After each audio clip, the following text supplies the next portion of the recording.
श्रद्धाशील बंधुओं एवं श्रद्धाशील बाहर, अभी आपने श्री उत्तराधयन जी सूत्र के 3 अध्यायों को सुना। 20, 21 और 22 बहुत ही आनंद भरा हुआ है। इस वाणी में उस आनंद को अब हम समझने पाने का प्रयास करते हैं। हमारी चर्चा 6ठे अध्याय की होगी। पुनः ये बात बता रहा हूँ, हम क्रमशः एक एक अध्ययन की चर्चा कर रहे हैं। इस क्रम में आज 6ठे अध्ययन की चर्चा है। इस अध्ययन का नाम है खुड्डाग नियंठिजम। इसका अर्थ है खुड्डाग नियंठिजम, अर्थात नव दीक्षित साधु। क्या बताया? नव दीक्षित साधु। खुड्डाग शब्द का छोटा होता, छोटा साधु, नव दीक्षित साधु। और निर्ग्रंथ शब्द का साधु होता ही है। साधु शब्द के बहुत सारे पर्यायवाची हैं। ये पर्यायवाची शब्द क्या होते हैं?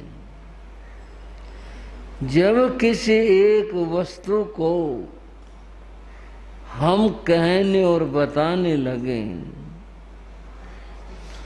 तो जिस शब्द के द्वारा हम उस वस्तु को बता रहे हैं,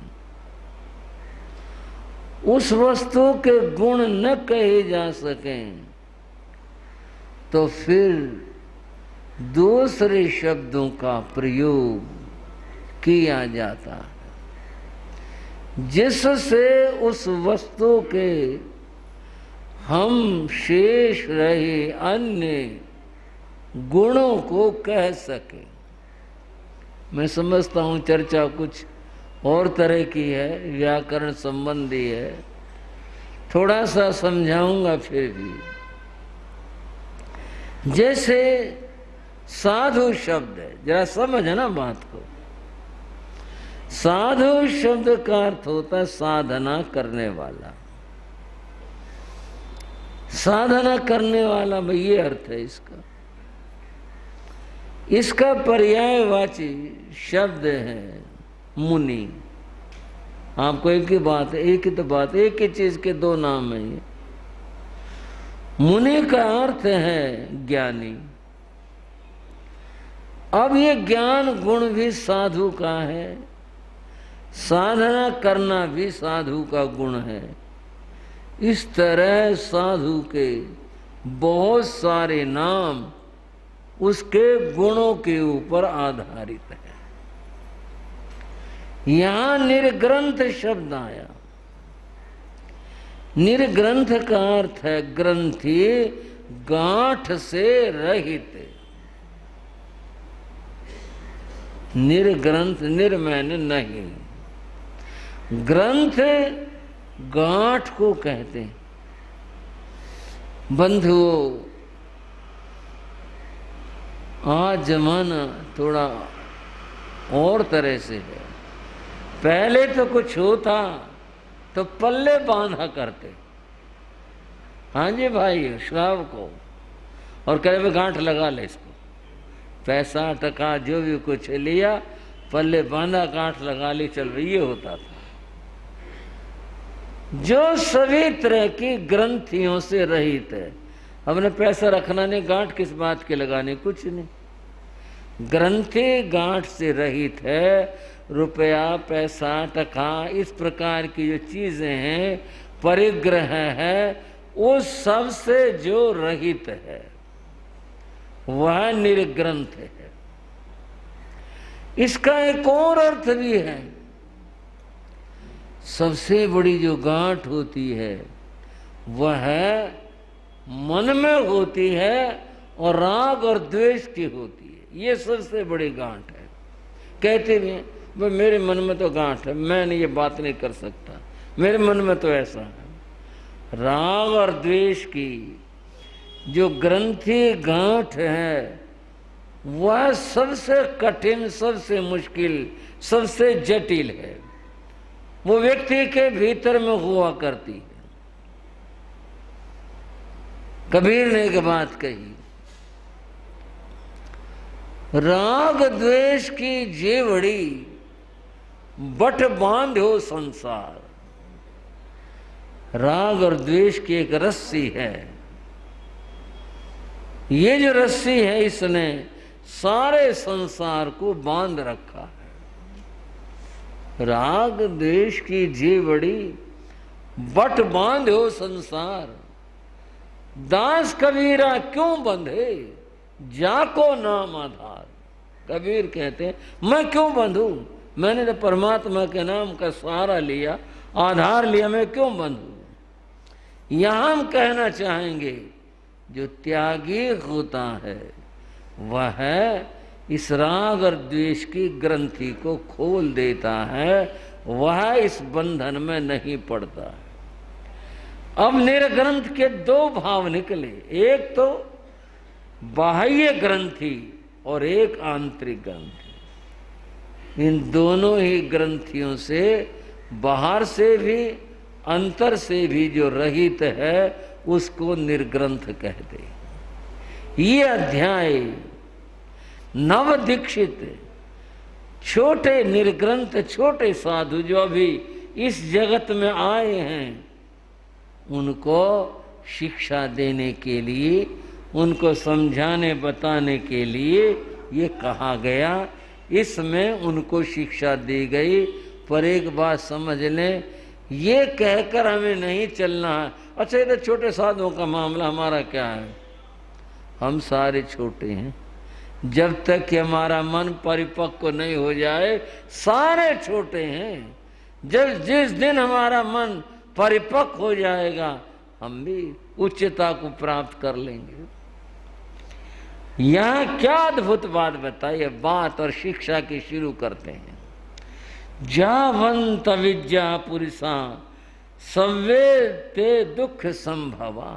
भगवान कहते हैं कुछ शब्दों का हमें अपनी तरफ से समझने समझाने के लिए प्रयोग करना पड़ता है, तो वो भगवान के शब्द नहीं होते। भगवान ने तो जो कहा है उस भाव को हम कह रहे हैं, भगवान की ओर से हम कह रहे हैं मुनियों सुनो। जावंत विद्या पुरुषा, जितने अज्ञानी जीव हैं संसार में, कैसे हैं, जितने संसार में अज्ञानी जीव हैं, सवे ते दुख संभावा, वे सब दुख पाते हैं। दुख का कारण अज्ञान है। दुख का कारण अभाव नहीं है। दुख का कारण या और कोई संसार में ढूंढे वो नहीं है। दुख का कारण अज्ञान है। ये भगवान कहते हैं लुप्पन्ति बहुसो मूढ़ा संसार में अनंत है। अनंत काल से संसार में यह जीव डूबता हुआ आ रहा है। डूबते हैं अज्ञान के कारण से डूबते हैं। अगर इस अज्ञान को हटाएं अर्थात ज्ञान की साधना करें, ज्ञान को प्राप्त करें तो प्रकाश हो, अज्ञान दूर हो और डूबता हुआ जीव उभर कर आ सके। क्या बात कही, आप भी सोच कर देखो। पहली शिक्षा दे, ज्ञान प्राप्त करो। आप संत बने हैं, साधु बने, निर्ग्रंथ बने हैं, तो पहली साधना ज्ञान की साधना करो। इसलिए भगवान ने सबसे ज्यादा समय ज्ञान साधना के लिए रखा। पहले पैर स्वाध्याय करे, दिन निकलते ही 3 घंटे स्वाध्याय करे, दूसरे पैर ध्यान करे, तीसरे पैर गोचरे और चौथे पैर में फिर स्वाध्याय करे। कितना समय दिया स्वाध्याय के लिए। अब इस ज्ञान की साधना किस लिए इतना बल दिया गया, क्यों? ये तो बात ठीक है कि दुखों का अंत ज्ञान से होगा, अज्ञान दुखों का कारण है। समझ लो, ये हम सबके लिए शिक्षा है। ये अज्ञान दुखों का कारण है, ज्ञान से दुख मिटेंगे। भगवान कहते हैं, समिख पंडित तहाँ पास जाए पहे बहु, अपना सच में से जा मित्यु भुए सुख पाए। मुनियों, अपने सत्य की खोज करो। भाई और श्रावको, थोड़ा संबोधन कर लेता हूं बीच में। भगवान ने कहा अपना सच में से जा, अपने सत्य की खोज करो। क्या कहा भाइयों, बताना जरा। अपने, इसमें कोई डर की बात नहीं है। अपने सत्य की खोज करो। भगवान ने कहा अपने सत्य की। ये सत्य भी अपना और पराया होता है क्या? तो आज ही पता चला। तुम अपना सत्य, आपका सत्य और है, मेरा सत्य और है, मैं अपना खोजूं, आप अपना खोजो। अपने सत्य की खोज करो। एक बड़ी अद्भुत बात है, थोड़ी कड़वी भी है समझने की। अपने सत्य की खोज करो, इसका अर्थ है कुछ। और क्या अर्थ है इस बात का? हम जितनी भी बात कहते हैं और जितनी बात हम जानते हैं, वो हमारी अपनी नहीं होती। सब सुनी सुनाई बातें हैं भाइयों बहनों, सब सुनी सुनाई बातें हैं जो हमारे को बता दिया, अच्छा जी ठीक है। तुमने क्या खोजा, तुमने क्या जाना, तुमने क्या तलाश करी? कुछ नहीं। जो सुनते आ रहे हैं वही धारणाएं हमने अपने में बैठा ली। हाँ भाई ऐसा होता है, ऐसा होता। आपने, हमने तो कुछ नहीं किया। बंधुओं, 2 विद्यार्थी गणित पढ़ रहे थे, क्लास की बात करते हैं। अध्यापक ने उन्हें कुछ सवाल दिए, गणित में निशान लगा के ये सवाल करके लाना। एक विद्यार्थी ने प्रक्रिया से सवाल निकाले। प्रक्रिया से क्या भी, कहाँ घटाना है, कहाँ गुणा करना, कहाँ कैसे करना, किस तरह, और अंत में उसका उत्तर निकला। एक विद्यार्थी ने किताब उल्टी, पीछे जवाब लिखे हुए थे, उठा के वो लिख दिए, प्रक्रिया कुछ नहीं करी। पहला विद्यार्थी, उसका उत्तर गलत निकला। देखो बता रहा हूं, जिसने प्रक्रिया करी गलत निकला, उसको फिर भी नंबर मिलेंगे। किस बात के? प्रक्रिया के। उसने प्रक्रिया की है भाई, ठीक है, उससे कहीं पर गुणा घटा में कोई गलती होगी, उसका उत्तर नहीं मिल पाया सही से, पर प्रक्रिया तो की ना उसने निकालने की। और उसने लिखा है जो उत्तर था, वो उठा के टिप दिया, उसको नंबर मिलेगा कोई? बताओ भाई। अध्यापक ये क्या करा? पीछे उठा इसके ऊपर टिप दिया, इसका क्या करें? बंधुओं, ये बात यहाँ की है। कैसे है? हम सब लिखी लिखाए उत्तर टीपने वालों में हैं। हमने तो एक बार भी खोज नहीं करी किसी चीज की, सत्य की। हम तो जो सुनते आ रहे हैं बस वही मान रहे हैं। ठीक है जी, एक उदाहरण करते हैं, देते हैं।